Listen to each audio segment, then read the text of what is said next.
Okay, welcome back, everybody. Second semester. Also, welcome. I've got about five or six of you, I think, that are now into the virtual class that came from in person. And if you, I don't know if anybody knew, but a couple of you that had been virtual, so won't be seeing this, did transfer in to in person. So I got a bit of a difference, but welcome just the same. So a couple of things really quick. This is going to have to be a two-parter today. We're starting with civil liberties, starting with the Fourth Amendment through the 10th Amendment. This will take two full class days to do, and there'll be one case for each day as well. So you'll have the Gideon case today. Some of you actually have already done it. But I want to start out, the reason I've got to have to divide this is that I want to mention two quick current event things before we get started. So yesterday, of course, was the runoff elections in Georgia for the Senate. And with those results, what looks like those results are, the Senate is going to be 50-50, a Republican, Democrat. So just as a reminder for us to understand, remember that that makes the vice president the president of the Senate, right, who breaks ties. There are going to be a lot of ties, most likely, and so the vice president will be getting a lot of work. And of course, the vice president is going to be a Democrat starting on January 20th. So the Democrats will be in control of the Senate, at least unless there's a few Democrats that don't go along with some of the things that the main party wants to do. We will see. But what that does make, to get to that point, the most powerful politician in the country now is not the president. It's not even the leaders of the Senate or the House. The most powerful person in the country right now politically is a guy named Joe Manchin from West Virginia, senator from West Virginia. He's a Democrat. However, he is probably more conservative because he's from an ultra red state. West Virginia is a very, very red state now, almost the most red of all of them. So he represents a red state. He may, depending on how he does it, right? He's got the delegate responsibility, or is he going to do the trustee responsibility, or the way that they act? Remember those things from last semester. We will have to see. He is going to be the one basically in control of what the Senate does, especially if they want to try to get rid of the filibuster, which the Democrats have said they want to try to do. Which could upend anything that has happened in the Senate. I mean, it would be a total change from the entire history of the country. So anyway, just watch Joe Manchin for once January 20th rolls around, and we'll see where he falls. Second thing, really quick, then, is you will see today, January 6th. Then you will see the actual process starts today. I think it starts at 1 o'clock, where the electoral votes are counted. So the Electoral College met back on December 14th, I think, and they cast their votes, and we know how they cast their votes. And then they send them to the Senate, and they go to the president of the Senate, which of course at this moment is still Mike Pence. And I think it starts at 1 o'clock today. He will start to open those and go through them. So what you're going to see, though, is it's a joint session of Congress that he does that. So the Senate and the House are all there together. As he opens those, you're going to see various Republicans at various times as certain states come up and their electoral votes come out that they will be objected to. And they'll go through some sort of process, whatever it is, where the objection might be sustained, and then they'll go and they'll argue about it for an hour or some such thing, and then they'll come back and whatever. The bottom line here is at the end, the electoral votes are going to stand. The vice president has no power to make any changes to anything. He's just the process, the constitutional process of opening them. It's set up in the 12th Amendment.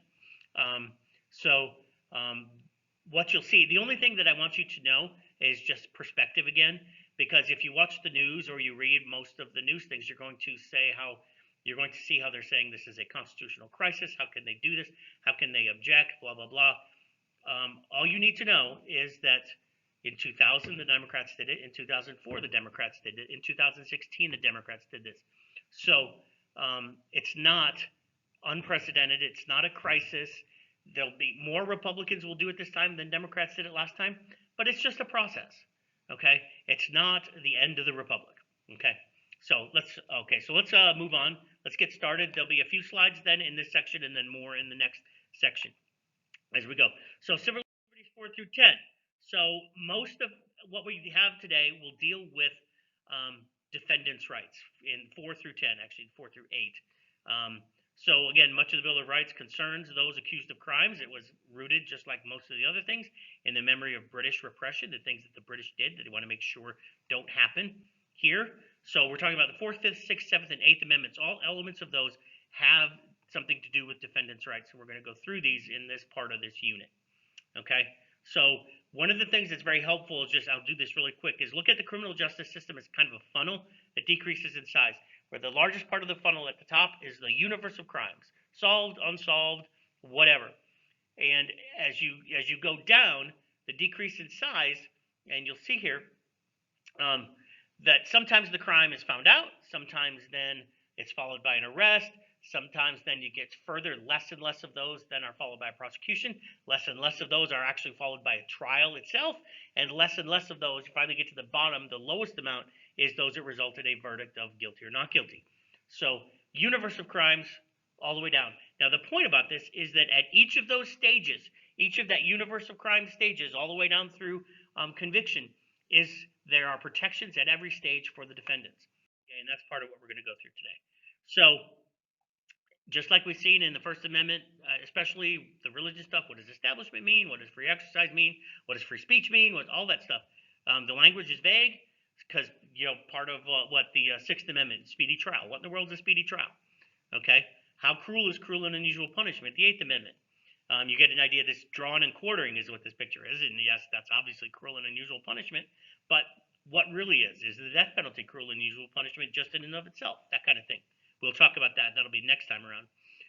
So again, fine lines like the First Amendment. And again, to go back, incorporation, key idea, one of the most important ideas of this unit. They've been incorporated piece by piece. Okay, and we'll go through some of those, and we'll have some cases. We'll see that. So we start out with searches and seizures. This is the Fourth Amendment. And so the idea here, evidence is required to make arrests, eventually to convict a person of a crime. You have to have evidence, okay? And police need, and I've bolded here, what's called probable cause to arrest somebody or to get a warrant. So the definition there is probable cause, and police have a reason to believe that a person should be arrested. They're legally allowed to search and seize incriminating evidence. Okay, the Fourth Amendment, what it does is prohibits unreasonable searches and seizures. So that's the key there. And again, that's kind of vague. And then of course, you don't have to write that down. For notes, that's the actual text of the Fourth Amendment there. So the general idea, obtaining evidence in a haphazard or random manner is not allowed. Probable cause and or search warrant are required for a legal and proper search. And, of course, there are exceptions. So let's keep talking about that. A search warrant. So what is that? A warrant is not always constitutionally required. A warrant there on the right is a written authorization from a court specifying the area to be searched, what the police are searching for. A search is valid if there is probable cause necessary for officer safety or a crime has occurred or about to occur. Okay? Big general rules. And of course, they are limited to material which is relevant or within a suspect's immediate control. Again, all these are very general. There's lots of technicalities in here, lots of technical stuff, and that's what the lawyers do. Okay, so let's start with the Fourth Amendment. Let's talk about a couple of things that are allowed. Now, remember, I'm going to preface this with a caveat. I am not a lawyer, okay? I just teach this stuff, okay? The idea here is nothing I give you here is at all can be construed as legal advice. It cannot be. Please, please do not. If you get stopped by the police for speeding, don't say, my AP government teacher told me this, okay? No, okay? Just do what they ask you to do. You can deal with it in court if you need to, okay? Again, I'm not a lawyer. But, so what's allowed? Some things. Flying over property to obtain evidence. That is allowed.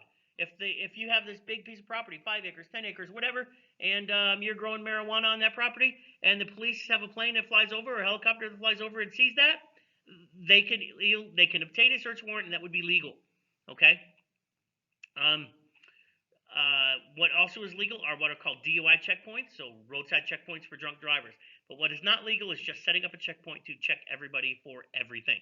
Okay, that has to have a specific reason